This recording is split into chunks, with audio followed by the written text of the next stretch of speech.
Hi, ಕಲ್ಪಾಸ್ ಚಾನಲ್ಗೆ ಎಲ್ಲರಿಗೂ ಸ್ವಾಗತ. ಇವತ್ತು ನಾನು ಹಿತಕಿದ ಅವರೆ ಬೇಳೆಯಿಂದ ಬಿಸಿಬೇಳೆ ಬಾತ್ ಮಾಡ್ತಾಯಿದ್ದೀನಿ. ಯಾವ ರೀತಿ ಮಾಡೋದು ಅಂತ ನೋಡ್ಕೊಳ್ಳೋಣ ಬನ್ನಿ. ಅದಕ್ಕೂ ಮುಂಚೆ ನನ್ನ ಚಾನಲ್ಗೆ ಸಬ್ಸ್ಕ್ರೈಬ್ ಆಗದೇ ಇರೋರು ಸಬ್ಸ್ಕ್ರೈಬ್ ಆಗಿ ಅಂತ ಹೇಳ್ತಾ, ಯಾವ ರೀತಿ ಹಿತಕಿದ ಅವರೆ ಬಿಸಿಬೇಳೆ ಬಾತ್ ಮಾಡೋದು ಅಂತ ನೋಡ್ಕೊಳ್ಳೋಣ. ಒಂದು ಪಾತ್ರೆ ಇಟ್ಕೊಂಡಿದ್ದೀನಿ. ಆ ಪಾತ್ರೆಗೆ 1 ಕಪ್ಪಿನಷ್ಟು ಬೇಳೆ ಹಾಕ್ಕೊಂಡಿದ್ದೀನಿ. ಈ ಕಪ್ಪಿನಲ್ಲಿ 1 ಕಪ್ನಷ್ಟು ಬೇಳೆ ಹಾಕ್ಕೊಂಡಿದ್ದೀನಿ. ಹಾಗೂ 1 ಕಪ್ನಷ್ಟು ಅದೇ ಕಪ್ಪಿನಲ್ಲಿ ಅಕ್ಕಿನ ಹಾಕ್ಕೊಳ್ತಾ ಇದ್ದೀನಿ. ಎರಡನ್ನೂ ಕ್ಲೀನಾಗಿ ತೊಳೆದುಬಿಟ್ಟು ಒಂದು ಕುಕ್ಕರ್ಗೆ ಹಾಕ್ಕೊಂಡಿದ್ದೀನಿ. ನೀರನ್ನು ಹಾಕ್ಕೊಳ್ತಾ ಇದ್ದೀನಿ. 1 ಕಪ್ ಅಕ್ಕಿ ಹಾಗೂ 1 ಕಪ್ ತೊಗರಿಬೇಳೆ ತೊಗೊಂಡಿದ್ದೀನಲ್ವ, 4 ಕಪ್ಪಿನಷ್ಟು ನೀರನ್ನು ಹಾಕ್ಕೊಳ್ತಾ ಇದ್ದೀನಿ. ಸ್ವಲ್ಪ 1 ಸ್ಪೂನಿನಷ್ಟು ಎಣ್ಣೆ ಹಾಕ್ಕೊಂಡ್ಬಿಟ್ಟು ಲಿಡ್ನ ಕ್ಲೋಸ್ ಮಾಡಿಬಿಟ್ಟು ಒಂದು 2 ವಿಸಲ್ ಬೇಕಿದು. 2ರಿಂದ 3 ವಿಸಲ್ ತೆಗೆದ್ರೂ ಆಗುತ್ತೆ. ಗ್ಯಾಸ್ ಮೇಲೆ ಇಟ್ಕೊಂಡಿದ್ದೀನಿ. ಇವಾಗ ಗ್ಯಾಸ್ ಮೇಲೆ ಇಟ್ಟು ಸ್ಟವ್ ಆನ್ ಮಾಡಿದ್ದೀನಿ. ಪಾತ್ರೆ ಮತ್ತು ಒಲೆ ಮೇಲೆ ಇಟ್ಟಿದ್ದೀನಿ ಒಂದು ಪಾತ್ರೆನ. ಆ ಪಾತ್ರೆಗೆ 3 ಕಪ್ಪಿನಷ್ಟು ನೀರನ್ನು ಹಾಕ್ಕೊಳ್ತಾ ಇದ್ದೀನಿ.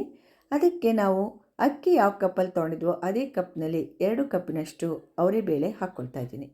ಇದನ್ನು ಬೇಯೋದಕ್ಕೆ ಬಿಟ್ಬಿಡೋಣ. ಇವಾಗ ಅವರೆಬೇಳೆನ ಹಾಗೆ ಪಾತ್ರೆಯಲ್ಲೇ ಒಂದು ಸ್ವಲ್ಪ ಹುಣಸೆಹಣ್ಣು ತೊಗೊಂಡು ನೀರಿನಲ್ಲಿ ನೆನೆಸಿದ್ದೀನಿ.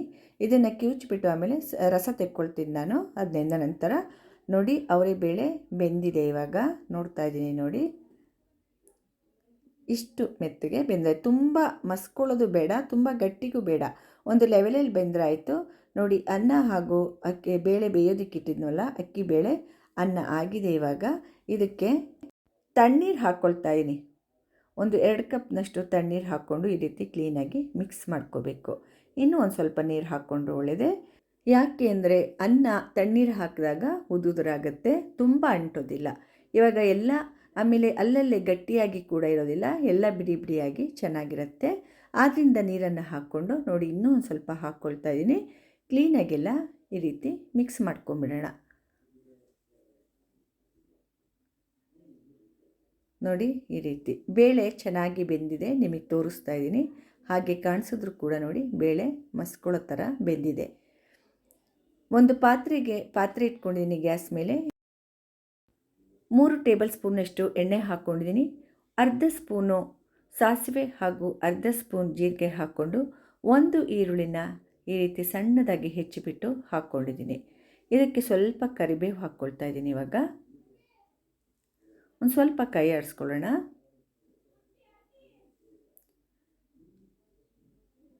ಬ್ಯಾಡಗಿ ಮೆಣಸಿನ್ಕಾಯಿ ಹಾಕ್ಕೊಳ್ತಾ ಇದ್ದೀನಿ. ಒಂದು 3 ಬ್ಯಾಡಗಿ ಮೆಣಸಿನ್ಕಾಯಿನ ಕಟ್ ಮಾಡಿಬಿಟ್ಟು ಹಾಕ್ಕೊಳ್ತಾ ಇದ್ದೀನಿ. ಗುಂಟೂರಿದ್ರೂ ಕೂಡ ನೀವು ಹಾಕ್ಕೋಬೋದು. ಅದನ್ನು 1-2 ಹಾಕ್ಕೊಳ್ಳಿ, 1ರಿಂದ 2. ಖಾರ ಇರುತ್ತಲ್ವ, ಆದ್ದರಿಂದ ಬ್ಯಾಡಗಿ ಆದರೆ ಒಂದು 3 ಹಾಕ್ಕೊಳ್ಳಿ. ಸ್ವಲ್ಪ ಫ್ರೈ ಆದ ನಂತರ ಕ್ಯಾಪ್ಸಿಕಮ್ ಹಾಕ್ಕೊಂಬಿಡಿ.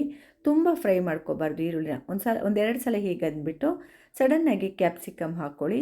2 ಒಟ್ಟೊಟ್ಟಿಗೆ ಜೊತೆಯಾಗಿ ಬೆಂದುಬಿಡುತ್ತೆ. ಇವಾಗ ಕ್ಯಾಪ್ಸಿಕಮ್ನ ಈ ಟೈಮಲ್ಲೇ ಹಾಕ್ಕೋಬೇಕು. ಬೇಯಿಸೋದಕ್ಕೆಲ್ಲ ಹೋಗಬಾರ್ದು, ಅನ್ನದ ಜೊತೆ ಎಲ್ಲ ಮೆತ್ತಗಾಗಿಬಿಡುತ್ತೆ. ನೋಡಿ, ಈ ರೀತಿ ಹಾಕ್ಕೊಂಬಿಟ್ಟು ಕ್ಲೀನಾಗಿ ಫ್ರೈ ಮಾಡ್ಕೋಬೇಕು. ಈರುಳ್ಳಿ ಕೆಂಪಗಾಗೋವರೆಗೆ ನಾವು ಇವಾಗ ಇದನ್ನು ಫ್ರೈ ಮಾಡ್ಕೊಳ್ಳೋಣ. ಸ್ವಲ್ಪ ಹಿಂಗೆ ಹಾಕ್ಕೊಳ್ತಾ ಇದ್ದೀನಿ. ಒಂದು 1/4 ಸ್ಪೂನಿನಷ್ಟು ಹಿಂಗನ್ನು ಹಾಕ್ಕೊಳ್ತಾ ಇದ್ದೀನಿ. ನಾನು ಇಲ್ಲಿ ಬೆಳ್ಳುಳ್ಳಿ ಉಪಯೋಗಿಸ್ತಾ ಇಲ್ಲ, ಹಿಂಗನ್ನೇ ಹಾಕ್ಕೊಳ್ತಾ ಇದ್ದೀನಿ. ಬೆಳ್ಳುಳ್ಳಿ ಹಾಕಿದ್ರೆ ಹಿಂಗೆ ಬೇಡ, ಹಿಂಗೆ ಹಾಕಿದ್ರೆ ಬೆಳ್ಳುಳ್ಳಿ ಬೇಡ. ಯಾವುದಾದ್ರು ಒಂದು ಫ್ಲೇವರ್ ಇದ್ದರೆ ಚೆನ್ನಾಗಿರುತ್ತೆ. ಹಿಂಗು ಚೆನ್ನಾಗಿರುತ್ತೆ ಬಿಸಿಬೇಳೆ ಭಾತ್ಗೆ. 1 ಟೊಮೆಟೊ ಹಣ್ಣು ಹಾಕ್ಕೊಳ್ತಾ ಇದ್ದೀನಿ. ಸ್ವಲ್ಪ ಈ ರೀತಿ ಫ್ರೈ ಮಾಡಿಕೊಂಡ್ರೆ ಸಾಕು. ಟೊಮೆಟೊ ತುಂಬ ಮ್ಯಾಶ್ ಆಗೋದು ಬೇಡ. ನೋಡಿ, ಇಷ್ಟಾದರೆ ಸಾಕು. ಇವಾಗ ಕರೆಕ್ಟಾಗಿ ಬೆಂದಿದೆ ಟೊಮೆಟೊ ನೋಡಿ.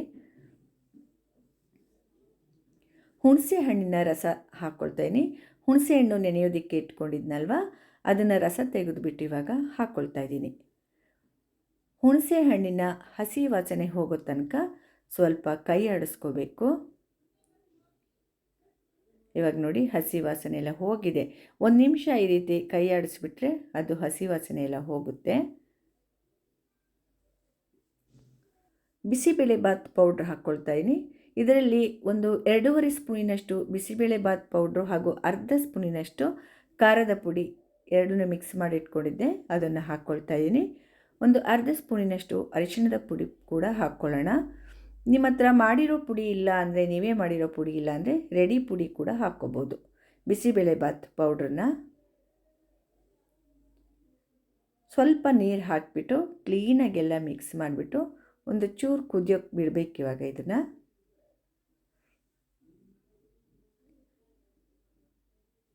ಪುಡಿಗಳೆಲ್ಲ ಹಾಕಿರ್ತೀವಲ್ವ, ಎಲ್ಲ ಕ್ಲೀನಾಗಿ ಬೆರೆತ್ಕೊಡುತ್ತೆ. ಎಲ್ಲ ಕುದೀತಾ ಇದೆ ನೋಡಿ.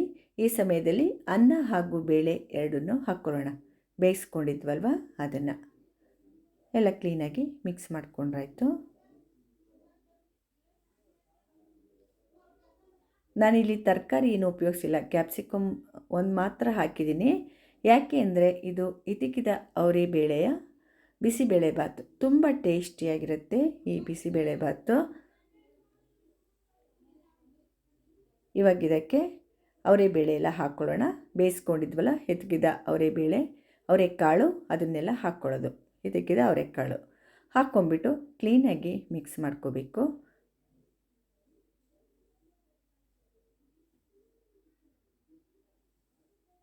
ಉಪ್ಪನ್ನು ಹಾಕ್ಕೊಳ್ತಾ ಇದ್ದೀನಿ, ರುಚಿಗೆ ತಕ್ಕಷ್ಟು ಉಪ್ಪು.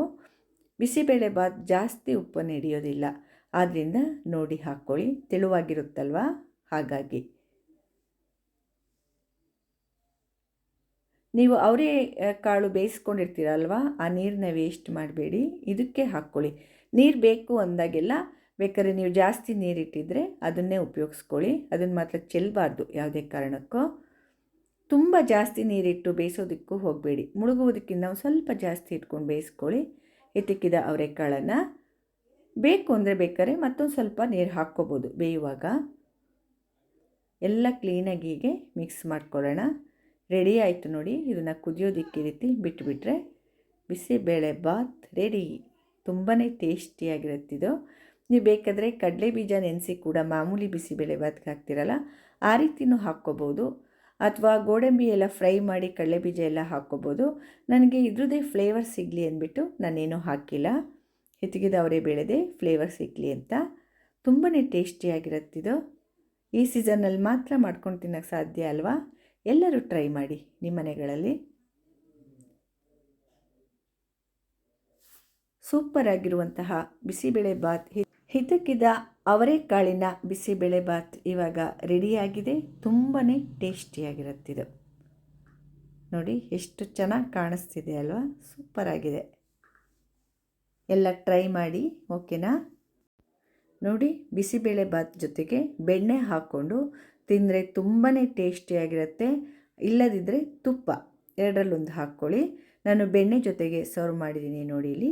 ಇವಾಗ ಬಿಸಿಬೇಳೆಬಾತ್ ಮನೇಲಿ ಮಾಡ್ಕೊಂಡ್ಬಿಟ್ಟಿದ್ದೀವಿ.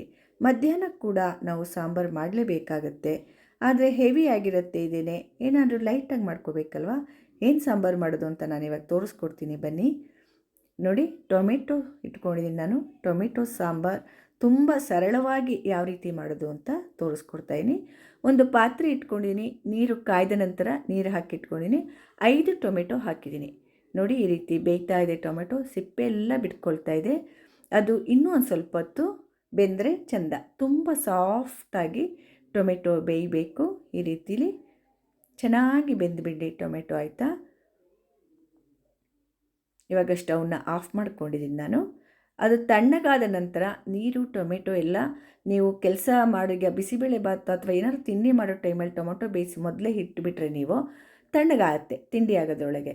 ಆವಾಗ ನೋಡಿ ಈ ರೀತಿ ಎಲ್ಲ ಸಿಪ್ಪೆನ ಈ ರೀತಿ ಬಂದುಬಿಡುತ್ತೆ. ಸಿಪ್ಪೆ ಎಲ್ಲ ತೆಕ್ಕೊಂಡ್ರೆ ಎಷ್ಟು ಚೆನ್ನಾಗಿ ಬರುತ್ತೆ ನೋಡಿ. ಎಲ್ಲ ಸಿಪ್ಪೆನೂ ತೆಕ್ಕೊಂಡಾಗಿದೆ. ಇವಾಗ ಕೈಯಿಂದನೇ ಇದನ್ನು ಇವಾಗ ಈ ರೀತಿ ಕಿವುಚ್ಕೊಂಡ್ಬಿಡೋಣ.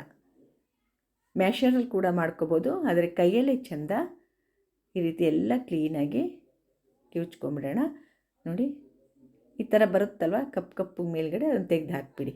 ಅದು ಬೇಡ, ಎಲ್ಲ ಟೊಮೆಟೊದ್ದು ಅದನ್ನು ತೆಗೆದು ಹಾಕಿಬಿಡಿ. ಇವಾಗ ನೋಡಿ ಎಲ್ಲ ಕ್ಲೀನಾಗಿ ಕೈಯಲ್ಲೇ ಇದನ್ನು ಈ ರೀತಿ ಕಿವುಚ್ಕೊಂಡ್ರೆ ತುಂಬಾ ಚೆಂದ. ನೋಡಿ, ಈ ರೀತಿ ಇರಬೇಕು. ಆ ಟೊಮೆಟೊ ಇದರೊಳಗೆ ಸೋಸೋದು ಏನು ಮಾಡಬೇಡಿ, ಈ ರೀತಿ ಇರಬೇಕು. ಇದಕ್ಕಿನ್ನು ಸ್ವಲ್ಪ ನೀರನ್ನು ಹಾಕ್ಕೊಳ್ತಾಯಿದ್ದೀನಿ. 5 ಟೊಮೆಟೊ ಅಲ್ವಾ, ಆದ್ದರಿಂದ ಇನ್ನು ಸ್ವಲ್ಪ ಜಾಸ್ತಿ ಹಾಕಿಬಿಡಿ, ತುಂಬ ತೆಳು ಮಾಡ್ಕೊಬೇಡಿ. ನೋಡಿ ಇಷ್ಟು. ಎಷ್ಟು ಚೆನ್ನಾಗಿ ಈಗಲೇ ಕಾಣಿಸ್ತಿದೆ ನೋಡಿ ಇದು ಅಲ್ವಾ. ಆ ಪಲ್ಪ್ ಎಲ್ಲ, ಟೊಮೆಟೊ ಪಲ್ಪ್ ಎಲ್ಲ ಆ ರೀತಿ ಇರಬೇಕು, ಬಾಯಿಗೆ ಸಿಗಬೇಕು, ಆವಾಗಲೇ ಚೆಂದ. ಒಂದು ಸ್ವಲ್ಪ ರಸಂ ಪುಡಿ 1.5 ಸ್ಪೂನ್ನಷ್ಟು, ಒಂದು ಅರ್ಧ ಸ್ಪೂನಿನಷ್ಟು ಖಾರದ ಪುಡಿ ಇಟ್ಕೊಂಡಿದ್ದೀನಿ. ರಸಂ ಪುಡಿ ಅಂದರೆ ಮಾಮೂಲಿ ನಾವು ರಸಂ ಮಾಡುವಾಗ ಹಾಕ್ತೀವಲ್ವ ಅದೇ ಪುಡಿ, ಎರಡನ್ನೂ ಕೂಡ ಇದಕ್ಕೆ ಹಾಕ್ಕೊಂಡಿದ್ದೀನಿ. ಟೊಮೆಟೊ ರಸಕ್ಕೆ 2 ಪುಡಿನೂ ಹಾಕ್ಕೊಂಡಿದ್ದೀನಿ. ಜೀರಿಗೆ ಪುಡಿ ಹಾಕ್ಕೊಳ್ಳೇಬೇಕು, ಜೀರಿಗೆ ಪುಡಿನ 1 ಸ್ಪೂನಿನಷ್ಟು ಜೀರಿಗೆ ಪುಡಿ. ಇವಾಗ ಕುಟ್ಟಿ ಪುಡಿ ಮಾಡ್ಕೊಂಡು ನಾನು ಹುರಿದು ಬಿಟ್ಟು ಕುಟ್ಟಿ ಪುಡಿ ಮಾಡ್ಕೊಂಡಿನಿ, ರೆಡಿ ಇದ್ದರೂ ಓಕೆ. ಸ್ವಲ್ಪ ಕೊತ್ತಂಬರಿ ಹಾಗೂ ರುಚಿಗೆ ತಕ್ಕಷ್ಟು ಉಪ್ಪು, ಇದಿಷ್ಟನ್ನು ಹಾಕ್ಕೊಂಡು ಕ್ಲೀನಾಗಿ ಈ ರೀತಿ ಮಿಕ್ಸ್ ಮಾಡ್ಕೊಂಬಿಡಿ. ಉಪ್ಪೆಲ್ಲ ಕ್ಲೀನಾಗಿ ಕರಗಬೇಕು, ಅಲ್ಲಿಯವರೆಗೆ ಈ ರೀತಿ ಮಿಕ್ಸ್ ಮಾಡ್ಕೊಳ್ಳಿ. ನೋಡಿ ಈ ಸಾಂಬಾರು ಟೇಸ್ಟು ಎಷ್ಟು ಚೆನ್ನಾಗಿರುತ್ತೆ ಅಂತ ನೀವೇ ಹೇಳ್ತೀರಾ. ಬಾಣಲೆ ಇಟ್ಕೊಂಡಿದ್ದೀನಿ, 1 ಸ್ಪೂನ್ನಷ್ಟು ಎಣ್ಣೆ ಹಾಕ್ಕೊಂಡಿದ್ದೀನಿ, 1 ಟೇಬಲ್ ಸ್ಪೂನಿನಷ್ಟು, ಅರ್ಧ ಸ್ಪೂನು ಸಾಸಿವೆ ಹಾಕ್ಕೊಂಡಿದ್ದೀನಿ. ಸಾಸಿವೆ ಸಿಡಿಬೇಕು ಚೆನ್ನಾಗಿ. ನೋಡಿ ಇಷ್ಟು ಬೆಳ್ಳುಳ್ಳಿ ಹಾಕ್ಕೊಳ್ತಾನೆ, ಒಂದು 10ರಿಂದ 12 ಎಸಳು ಬೆಳ್ಳುಳ್ಳಿ ಸಿಪ್ಪೆ ತೆಗೆದಿಲ್ಲ ನಾನು, ಹಾಗೆ ಗೆಜ್ಜಿಬಿಟ್ಟು ಹಾಕ್ಕೊಂಡಿದ್ದೀನಿ. ಕರಿಬೇವು ಸ್ವಲ್ಪ, ಇದಿಷ್ಟನ್ನು ಹಾಕ್ಕೊಂಡು ಒಂದು 4 ಬ್ಯಾಡಗಿ ಮೆಣಸಿನ್ಕಾಯಿನ ಹಾಕ್ಕೊಳ್ತಾ ಇದ್ದೀನಿ. ಗುಂಟೂರಾದರೆ 1-2 ಹಾಕ್ಕೊಳ್ಳಿ, ಖಾರ ಆಗಿಬಿಡತ್ತೆ ಅದು. ಬ್ಯಾಡಗಿ ಆದರೆ 4 ಹಾಕ್ಕೊಳ್ಳಿ, ಬ್ಯಾಡಗಿ ಇದ್ದರೆ ಟೇಸ್ಟ್ ಜಾಸ್ತಿ, ಗುಂಟೂರಿದ್ದರೂ ಪರವಾಗಿಲ್ಲ, ಓಕೆನಾ. ಇವಾಗ ನೋಡಿ ಇದು ಕೆಂಪಗಾಗೋವರೆಗೆ ಹುರ್ಕೊಳ್ಳೋಣ. ಬೆಳ್ಳುಳ್ಳಿ ಪೂರ್ತಿಯಾಗಿ ಕೆಂಪಗಾಗಬೇಕು, ಅಂದರೆ ತುಂಬ ಕಪ್ಪಗೆಲ್ಲ ಆಗಬಾರ್ದು, ಅದೊಂಥರ ಸ್ಮೆಲ್ ಶುರುವಾಗಿಬಿಡುತ್ತೆ. ತೋರಿಸ್ತೀನಿ ನೋಡಿ ನಾನು, ಅಷ್ಟು ಹುರ್ಕೊಳ್ಳಿ. ಇಂಗು ಹಾಕ್ಕೊಳ್ಳೋದಾದರೆ ನೀವು ಬೆಳ್ಳುಳ್ಳಿ ಹಾಕ್ಕೋಬೇಡಿ, ಬೆಳ್ಳುಳ್ಳಿ ಹಾಕಿದ್ರೆ ಇಂಗು ಹಾಕಬೇಡಿ, ಯಾವುದಾದ್ರೂ ಒಂದು ಫ್ಲೇವರ್ ಇರಲಿ ಚೆಂದ. ಇವಾಗ ನೋಡಿ ಬೆಳ್ಳುಳ್ಳಿ ಎಲ್ಲ ಆಗಿದೆ, ಇಷ್ಟ ಆದರೆ ಸಾಕು. ಬೆಳ್ಳುಳ್ಳಿ ಕರೆಕ್ಟಾಗಿ ಆಗಿದೆ.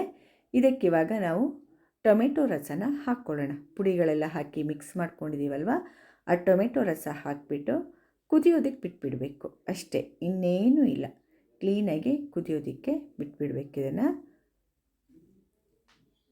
ನೋಡಿ ಆ ಮೇಲ್ಗಡೆ ವೈಟ್ ಎಲ್ಲ ಇದೆಯಲ್ವ ಪುಡಿಗಳದ್ದು, ಅದೆಲ್ಲ ಹೋಗೋ ತನಕ ಕುದಿಸ್ಕೊಂಡ್ರೆ ಸಾಕು. ತೆಳು ತೋರಿಸ್ತಾ ಇದ್ದೀನಿ ನೋಡಿ, ಇಷ್ಟಿರಬೇಕು, ಇಷ್ಟು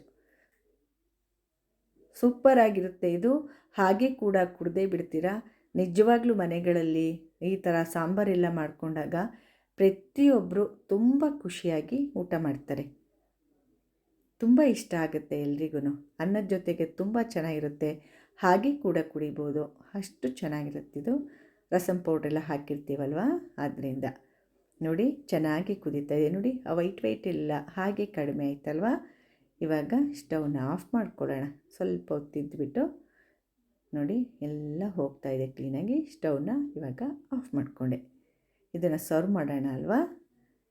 ಒಂದು ಪುಟ್ಟ ಬಕೆಟ್ಗೆ ನಾನು ಇದನ್ನು ಸರ್ವ್ ಮಾಡಿದ್ದೀನಿ. ನೋಡಿ ಸಾಂಬಾರು ಎಷ್ಟು ಚೆನ್ನಾಗಿ ಕಾಣಿಸ್ತಿದೆ, ಸೂಪರಾಗಿರುತ್ತೆ ಟೇಸ್ಟು. ಅದೆಷ್ಟು ಚೆನ್ನಾಗಿ ಕಾಣಿಸ್ತಿದೆಯೋ ಅಷ್ಟೇ ಚೆನ್ನಾಗಿರುತ್ತೆ. ಟೊಮೆಟೊ ರಸಂ ಅಂತ ಕೂಡ ಇದಕ್ಕೆ ಹೇಳ್ಬೋದು. ನೋಡಿ ನಿಮಗೆಲ್ಲ ಈ ಟೊಮೆಟೊ ರಸಂ ಹಾಗೂ ಬಿಸಿಬೇಳೆಬಾತ್ ರೆಸಿಪಿ ಇಷ್ಟ ಆಗಿದೆ ಅಂದ್ಕೊಡಿನಿ. ಹಿತಕಿದ ಅವರೆಕಾಳಿನ ಬಿಸಿಬೇಳೆಬಾತ್ ಹಾಗೂ ಟೊಮೆಟೊ ರಸಂ ಎರಡೂ ನಿಮ್ಗೆ ಇಷ್ಟ ಆಗಿದೆ ಅಂದ್ಕೊಂಡಿನಿ. ದಯವಿಟ್ಟು ನನ್ನ ಚಾನಲ್ಗೆಲ್ಲ ಸಬ್ಸ್ಕ್ರೈಬ್ ಆಗಿ, ಲೈಕ್ ಮಾಡಿ, ಶೇರ್ ಮಾಡಿ ಹಾಗೂ ಕಮೆಂಟ್ಸ್ ಮೂಲಕ ತಿಳಿಸಿ ಅಂತ ಹೇಳ್ತಾ ಎಲ್ಲರಿಗೂ ನನ್ನ ಧನ್ಯವಾದಗಳು. ಮುಂದಿನ ರೆಸಿಪಿಯೊಂದಿಗೆ ಮತ್ತೆ ಸಿಗ್ತೇನೆ.